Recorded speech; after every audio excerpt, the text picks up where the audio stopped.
कुरुक्षेत्र के शाहबाद के मीना मार्केट में बदमाशों का आतंक दिखाई दिया। शराब के ठेकेदार शांतनु की गोली मारकर हत्या की गई। बदमाशों ने शांतनु को 7 से 8 गोलियां दागी। शांतनु ने आदेश अस्पताल मोहड़ी में दम तोड़ा। हमला करने वाले हमलावर फरार हुए। अपनी कार से चंडीगढ़ जा रहा था जो शांतनु है, उस पर हमला किया। 7 से 8 राउंड फायर किए, जिसमें शांतनु की मौत हो गई।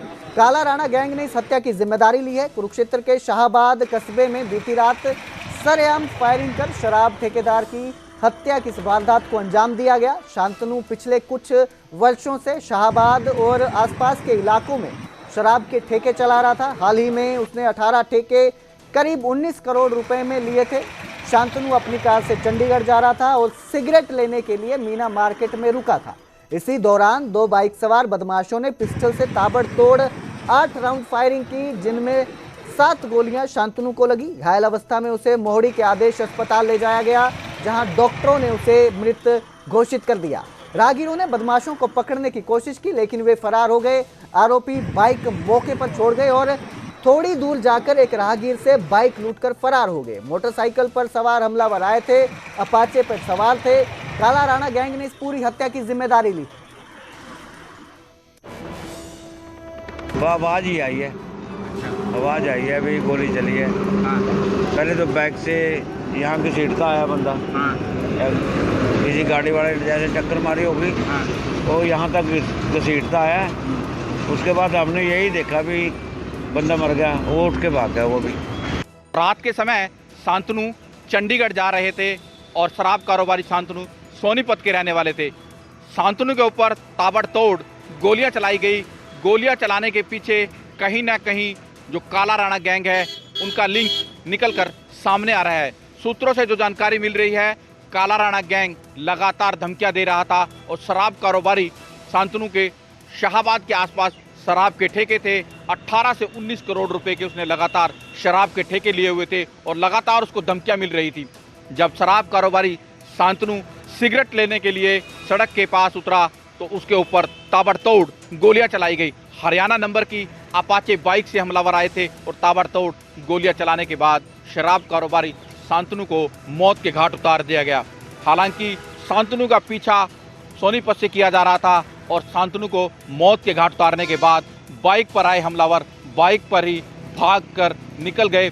कहां भागे, हरियाणा की तरफ वापस भागे या पंजाब के, क्योंकि लगातार पुलिस जाल बिछाए हुए है कि आखिरकार ये हमलावर कब पकड़े जाएंगे। और लगातार कहीं ना कहीं जिस तरह से पुलिस उसके पीछे पड़ी हुई है, काला राणा गैंग से उसके संबंध बताए जा रहे हैं। इन तमाम पहलुओं को पुलिस कब खुलासा करेगी, ये जांच का विषय है। अशोक यादव, न्यूज़ 18।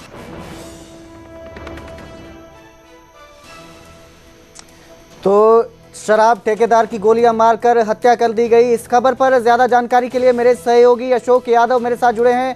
अशोक, क्या कुछ अपडेट, पुलिस क्या कार्रवाई कर रही है? हत्यारों का कोई सुराग लगा या नहीं? क्या इस पूरे मामले की जानकारी? अपडेट ये निकल कर आया है कि जो काला राणा गैंग है उसने बकायदा इसकी हत्या की जिम्मेदारी ली है और बकायदा एक पोस्टमार्टम कराने के लिए पैनल लगा हुआ है, बोर्ड बनाया गया है। वो पैनल बकायदा पोस्टमार्टम करवा रहे हैं। परिजन पहुंचे हुए हैं, तमाम रिश्तेदार हैं और तमाम जो लोग हैं वो पहुंचे हुए हैं और कुरुक्षेत्र के सरकारी अस्पताल में शांतनु का पोस्टमार्टम करवाया जा रहा है। फिलहाल अस्पताल से पोस्टमार्टम से पहले वो प्रक्रिया अपनाई गई कि उसके शरीर पर कितनी गोलियां लगी हैं, बकायदा एक्सरे किया गया और तमाम जो बोर्ड पैनल बैठा हुआ है, अब जो पोस्टमार्टम चल रहा है उसके बाद निकलकर सामने आएगा कि उसके शरीर में कितनी गोलियां मारी गई थी, क्योंकि शराब कारोबारी को लगातार धमकियां मिल रही थी और लगातार यहाँ पर हरियाणा के अलग अलग जिलों के शराब जो कारोबारी हैं वो भी आए हुए हैं। वो कह रहे हैं कि हमें कहीं ना कहीं लगातार जो धमकियां मिल रही हैं, बकायदा हमें सुरक्षा मुहैया नहीं कराई जा रही है, बकायदा वो लाइसेंस की मांग करते हैं, उन्हें लाइसेंस नहीं दिया जा रहा है। इतनी करोड़ों रुपए सरकार को वो इनकम देते हैं, मगर उनको इस तरह से मौत के घाट उतारा जाना, कहीं ना कहीं वो कह रहे हैं हम डर के साए में जी रहे हैं। तो इस तरह की तमाम जो बातें सामने आ रही हैं और अभी फिलहाल जो शांतनु का शव का पोस्टमार्टम है उसका बकायदा एक बोर्ड के पैनल द्वारा किया जा रहा है। जी, बहुत बहुत शुक्रिया इस तमाम जानकारी के लिए अशोक, धन्यवाद। तो अब बात करेंगे करनाल की, जहां महिला की गला दबाकर हत्या का मामला सामने आया। दीवान कॉलोनी में महिला की हत्या की गई। लिव इन रिलेशनशिप में महिला जो है वो रह रही थी। महिला के बॉयफ्रेंड पर हत्या के आरोप लगे हैं। महिला की हत्या के बाद आरोपी फरार है। मामले की जांच में पुलिस जुटी हुई है। तो दीवान कॉलोनी का ये सारा मामला है, जहां पर लिव इन रिलेशनशिप में रह रही एक महिला की हत्या कर दी गई जला दबाकर, और उसके बॉयफ्रेंड पर हत्या के आरोप लगे।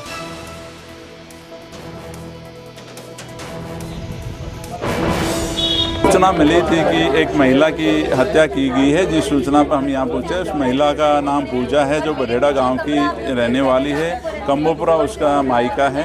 ये एक व्यक्ति है बडेड़ा गांव का ही, उसके साथ यहाँ 3 साल से करीब लिव इन रिलेशन में रहती थी। इसके 3 बच्चे हैं, जो तीनों बच्चे उसके पति राजवीर के साथ ही रहते हैं गांव में, बडेड़ा गांव में। पति कहीं और रहते हैं? हाँ, पति उसका जो राजवीर नाम है, जो बडेड़ा गांव का है, वो गांव में रहता है। तो महिला की हत्या हुई है? हाँ, महिला की हत्या हुई। प्रथम दृष्टया यही तथ्य है कि उनकी हत्या की गई। जो व्यक्ति साथ रह रहा था वो कहाँ है? वो अभी फरार है। कौन सा इलाका है सर ये दीवानचंद कॉलोनी का दीवान। महिला कितनी उम्र है? महिला की करीब 35-36 साल उम्र। परिवार वालों को सूचना दी? हाँ, परिवार वाले आज आए हैं। कल हमारे को सूचना मिली थी, परिवार को बुलाए हैं, तो परिवार के उसके पति के बयान पर इनकी हत्या का मुकदमा दर्ज किया गया है। तो उधर यमुनानगर में स्विमिंग पूल के मैनेजर की मौत हो गई। नामी प्राइवेट स्कूल के स्विमिंग पूल के मैनेजर की मौत हुई। 3 युवकों से हाथापाई के बाद जमीन पर गिरने से मौत हुई है। पुलिस ने तीनों युवकों को राउंड अप किया है। स्विमिंग पूल का समय बढ़ाने को लेकर विवाद हुआ था। सीसीटीवी के आधार पर कार्रवाई में पुलिस जुटी हुई है। यमुनानगर के संत निश्चल सिंह स्कूल के स्विमिंग पूल अकादमी मैनेजर की मौत हो गई है। पुलिस का कहना है कि 3 युवकों के साथ मैनेजर की टाइम बढ़ाने को लेकर कहासुनी हुई और फिर मारपीट में बदल गई, जिसके बाद मैनेजर धरती पर गिर गया, नीचे गिर गया और प्राइवेट अस्पताल में ले जाते वक्त उसकी मौत हो गई है। तीनों युवकों को पुलिस ने हिरासत में लिया है। चश्मदीद ने बताया कि स्विमिंग पूल का मैनेजर राजेंद्र शर्मा जमीन पर गिर गया था और उसे अस्पताल लेकर गए, लेकिन तब तक उसकी मौत हो चुकी थी। तो संत निश्चल स्कूल है, वहाँ का एक स्विमिंग पूल है। वहाँ स्विमिंग पूल में एक जो मैनेजर है वहाँ पे, उनकी आज दोपहर में तकरीबन वहाँ से कुछ 2-3 लड़के आए हुए थे। उनके साथ उनकी कुछ कहासुनी बहस हुई थी कुछ टाइम ओवरशूट को लेके।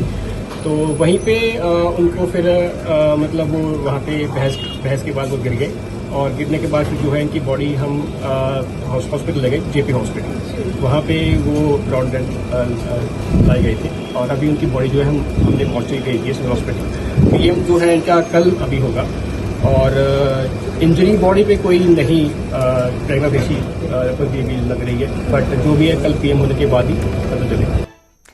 तो वहीं प्रदेश में गर्मी और लू का ऑरेंज अलर्ट है। सिरसा सबसे गर्म रहा। हरियाणा में तापमान जो है अपना कहर बरपा रहा है, गर्मी बढ़ चुकी है। सिरसा सबसे गर्म रहा, 47.6 डिग्री यहाँ तक